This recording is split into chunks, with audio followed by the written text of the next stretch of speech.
NBC 24 देख रहे हैं आप और मैं आप सबके साथ स्वीटी शर्मा। बिहार विधानसभा चुनाव के पहले चरण में 6 नवंबर को चुनाव कराए जाएंगे। नामांकन की सारी प्रक्रिया समाप्त हो गई है। नामांकन वापसी की अंतिम तिथि 20 अक्टूबर को समाप्त होने के बाद 18 जिलों की 121 विधानसभा सीटों पर कुल 1314 उम्मीदवार अंतिम मुकाबले के लिए शेष बचे हैं।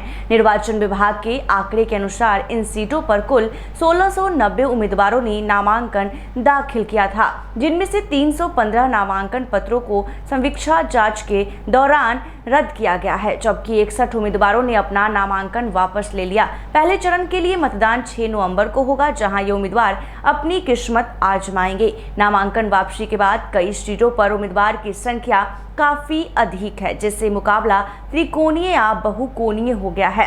मुजफ्फरपुर और कुढ़नी विधानसभा क्षेत्रों में सबसे अधिक 20-20 उम्मीदवार मैदान में हैं। इसके अलावा महनार में 18, डुमरांव में 16 और सिमरी, बख्तियारपुर, महुआ, उजियारपुर, जमालपुर, तरारी और बक्सर जैसी सीटों पर 15-15 उम्मीदवार ताल ठोक रहे हैं। वहीं कुछ सीटों पर मुकाबला बेहद सीमित है। भोरे, परवत्ता और अलौली विधानसभा क्षेत्र में सबसे कम 5-5 उम्मीदवारों के बीच ही सीधा मुकाबला होगा। दूसरे चरण के नामांकन वापस लेने वाले उम्मीदवारों में कई हाई प्रोफाइल नाम शामिल हैं, जिन्होंने बड़े गठबंधनों या पारिवारिक हितों के चलते अपना नाम वापस लिया। लालगंज से कांग्रेस उम्मीदवार आदित्य कुमार ने महागठबंधन से राजद उम्मीदवार शिवानी शुक्ला के समर्थन में पर्चा वापस लिया।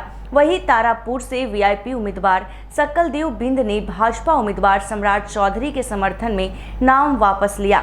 परिवारवाद का असर भी दिखा, जब दानापुर में निर्दलीय टिंकू कुमार यादव ने अपने भाई रीतलाल राय के समर्थन में और डुमरांव में निर्दलीय करतार सिंह यादव ने अपने पिता ददन सिंह यादव के समर्थन में नामांकन वापस लिया।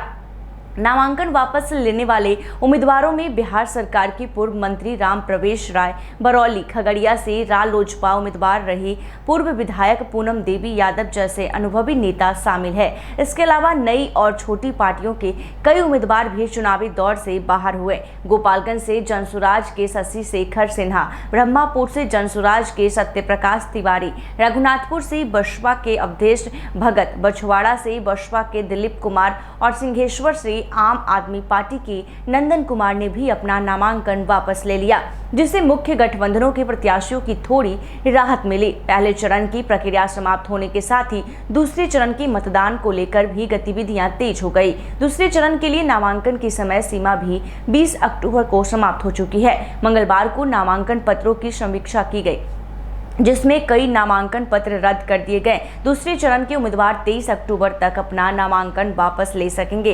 11 नवंबर को इस चरण का मतदान होगा और सभी की निगाहें 23 अक्टूबर पर टिकी है, जब दूसरे चरण की अंतिम चुनावी तस्वीर साफ होगी कि कितने लोग अपना नामांकन वापस लेते हैं, क्योंकि बिहार विधानसभा चुनाव को लेकर कहीं ना कहीं बिहार में सियासी घमासान मचा हुआ है, क्योंकि इस बार जो चुनाव है वो 2 चरणों में होने वाला है। एक तो 6 नवंबर और दूसरा 11 नवंबर और 14 नवंबर को मतगणना होगी और नतीजे सबके सामने होंगे। ऐसे ही तमाम खबरों के लिए देखते रहिए NBC 24। धन्यवाद।